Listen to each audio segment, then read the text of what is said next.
All right, guys, so is this the end of Amazon automation as we know it? Is everything gonna crumble? Is it gonna fall out? Is the bottom about to just tank and everyone's gonna lose all their money and it's gonna be a waste and everything? I don't know, we're gonna find out because there's a whole lot to talk about. All right, let's go. That's what's up, guys. This is Roughneck Actual, and you have reached the Roughneck's Ecom channel. If you want to learn how to make money online or offline, then you need to be right here. I'm a 7-figure Amazon seller. I'm also an honorably discharged Air Force veteran. Graduated from Penn State and started a career as a software engineer and leveraged that to build my businesses. If you guys have any questions on how to make money, you're gonna find all your answers right here, so stay tuned. All right, guys, so haven't seen you in a little bit, but I've been busy handling Amazon automation clients and Facebook and Shopify and all this stuff. But let's talk about, is this the bottom falling out of Amazon automation? And if you guys do not know what I'm talking about, I'm pretty sure you've seen the supply lines for every other company in business just taking an absolute poop.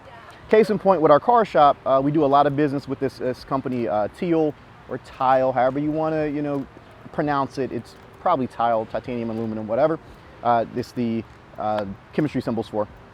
Now, the atomic symbols, I should say.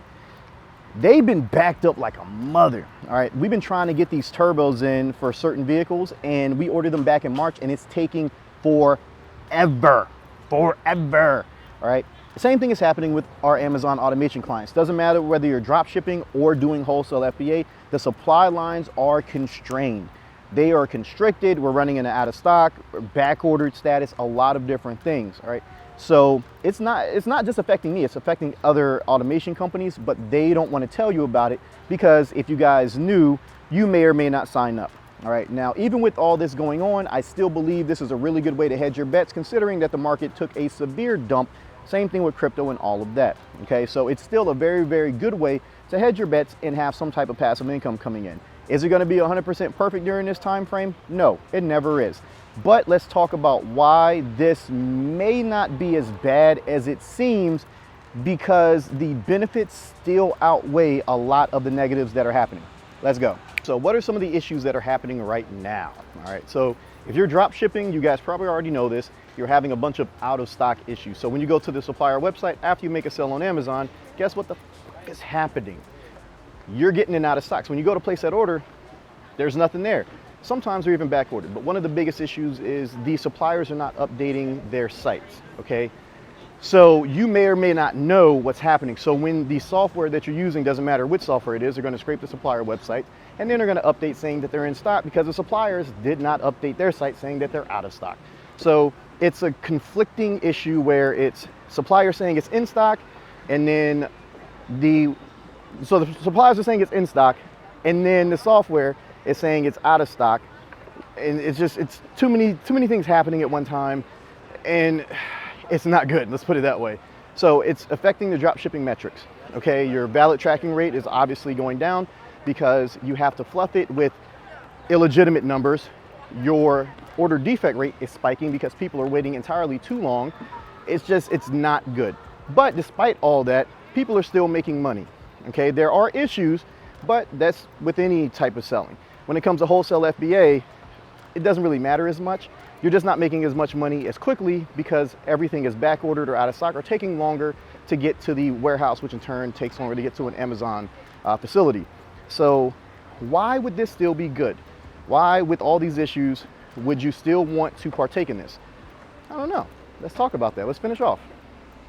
So why would this still be a good option for you guys to invest in? Well, for starters, everything's going to come back at some point, all right? Now, I'm not going to say today or tomorrow, but it's going to come back just like the market is. The only difference is the margins are really, really high, at least historically, when it comes to either of these methods, all right? They're unconventional, so some months might spike, you end up making 20, 30%. If you're drop shipping, other months might spike with wholesale, you're making 40, 50%. That's just the way it goes. So I know there's a lot of issues right now, and I know it kind of sucks, but if you stick with it, you're going to be rewarded, mainly because of, again, the margins. So when the pipelines are no longer constrained, guess what? Now all this inventory can flood again, and whoever's still around and owns the buy box for these listings will benefit. That's the biggest thing, is owning the buy box. So a lot of people look at it right now as like, oh man, I'm not getting the buy box as readily, or I am getting the buy box, but a lot of the inventory is out of stock and I can't sell it or whatever, or things are taking too long to get shipped over. Now, yes, that is a pain, But when you're looking at it that way, you're not looking at the long game, okay? When it comes to investing, you always want to look at the long game, okay? I didn't buy a bunch of rental properties so that way I could get rich tomorrow. I bought a bunch of rental properties so I can accumulate wealth in the long run.